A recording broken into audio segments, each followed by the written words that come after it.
بسم اللہ الرحمن الرحیم۔ السلام علیکم۔ ایک دفعہ کا ذکر ہے، دور کسی دیش میں ایک منصب بادشاہ حکومت کیا کرتا تھا۔ ایک دن بادشاہ دربار لگائے فریادیوں کی فریادیں سن رہا تھا کہ ایک گاؤں کے لوگ ایک قتل کا مقدمہ لائے اور انصاف مانگا۔ اس سے پہلے کہ بادشاہ کچھ کہتا، وزیر نے کہا، بادشاہ سلامت، یہ لوگ ہمسایہ ملک کے باسی ہیں، انہیں چاہیے کہ اپنے بادشاہ سے انصاف مانگیں۔ یہ سن کر ایک عورت بولی، بادشاہ سلامت، ہم آپ کے پاس انصاف کے حصول کے لیے آئے ہیں، اس کی ایک وجہ ہے۔ بادشاہ نے پوچھا، کہو کیا کہنا چاہتی ہو؟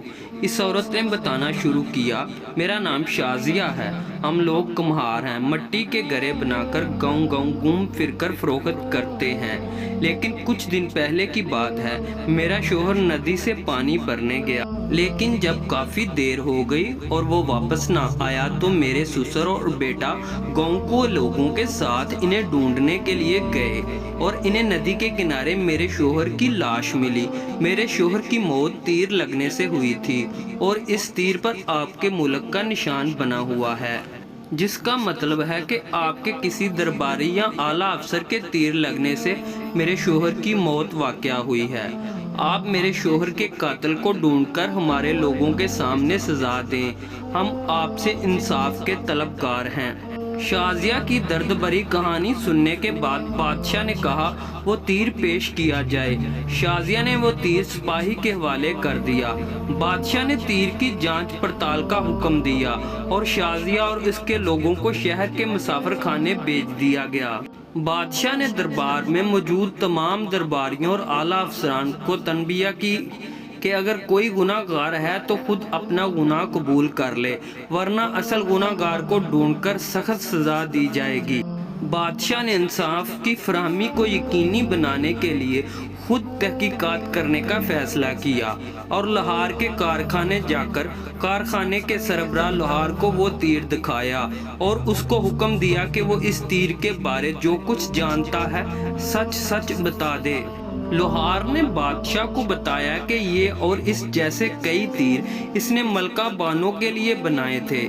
ملکہ بانو جنگی فنون کی مشقیں کر رہی ہیں، ان کے لیے تلوار اور نیزے بھی تیار کر دیے گئے ہیں۔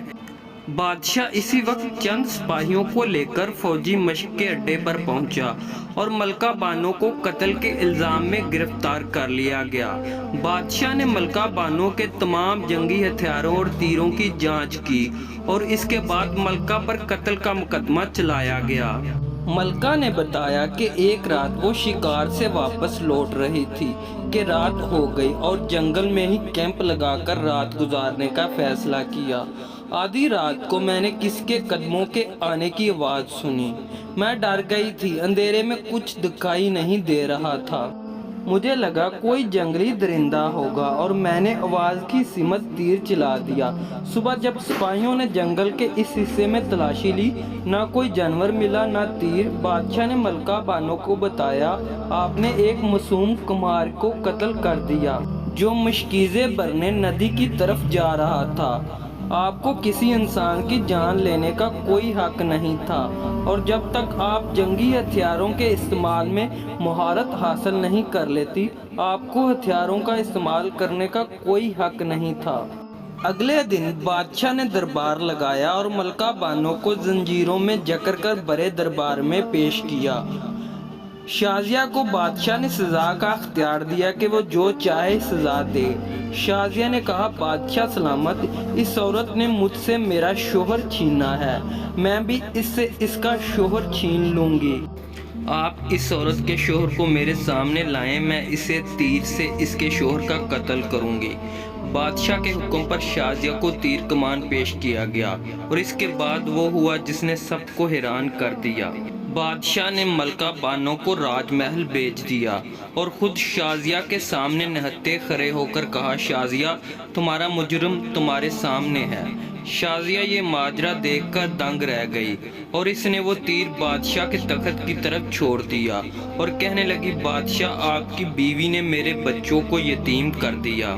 لیکن میں انتقام میں اندھی ہو کر اس ملک کو یتیم نہیں کر سکتی۔ میں آپ کو قتل نہیں کر سکتی۔ میرے شوہر کا قتل آپ اور آپ کے ملک پر میرا قرض ہے۔ یہ کہہ کر شازیہ اپنے گاؤں والوں کے ساتھ واپس اپنے گاؤں آ گئی۔ لیکن اب حالات پہلے جیسے نہیں تھے۔ شازیہ کے شوہر کے مر جانے سے گھر کا معاشی نظام درم برم ہو گیا تھا۔ شازیہ لوگوں کے گھروں میں کام کر کے گزارا کر رہی تھی۔ دوسری طرف بادشاہ نے راج پاٹ اور تخت و تاج چھوڑ دیا۔ بادشاہ نے فیصلہ کیا جب تک وہ شازیہ کا قرض نہ اتار دے تب تک وہ تخت نشین نہیں ہوگا۔ بادشاہ ایک عام آدمی کے بیس میں شازیہ کے گاؤں پہنچا اور شازیہ اور اس کے گھر کی ذمہ داری اٹھانے کی کوشش کی، لیکن شازیہ نے بادشاہ کو گھر سے نکال دیا۔ گھر کے باہر گھرے بنانے کا سامان دے کر بادشاہ نے گھرے بنانے شروع کر دیے۔ بادشاہ گھرے بنا کر گاؤں گاؤں بیچنے لگا۔ کئی مہینے گزر گئے۔ ایک دن شازیہ کی بیٹی کا رشتہ ہو گیا۔ رشتہ ہونے کے بعد شازیہ کو پتہ چلا کہ یہ رشتہ بادشاہ نے کروایا ہے، لیکن پھر بھی شازیہ نے بادشاہ پر رحم نہ کیا۔ کئی دن گزر گئے۔ ایک دن شازیہ کا بیٹا گاؤں کے بچوں کے ساتھ جنگل میں کھیل رہا تھا کہ جنگلی درندے نے حملہ کر دیا۔ وہ درندہ شازیہ کے بیٹے کو اٹھا کر لے گیا۔ جب یہ خبر گاؤں پہنچی تو ڈر کے مارے کسی گاؤں والے نے ساتھ نہیں دیا، لیکن بادشاہ خبر ملتے ہی جنگل کی طرف روانہ ہو چکا تھا۔ بادشاہ نے جنگلی درندے کو مار دیا اور بچے کو درندے کے چنگل سے نکال کر گاؤں لے آیا۔ اپنے بیٹے کو زندہ دیکھ کر شازیہ نے بادشاہ کو معاف کر دیا اور اپنے بھائی کے روپ میں قبول کر لیا۔ بادشاہ نے گھرے بیچ کر جو پیسے کمائے تھے ان سے شازیہ کی بیٹی کی شادی کرا دی اور شازیہ کے بیٹے کو گھرے بنانے کا کام سکھایا۔ اس کے بعد بادشاہ اپنے ملک واپس آ گیا۔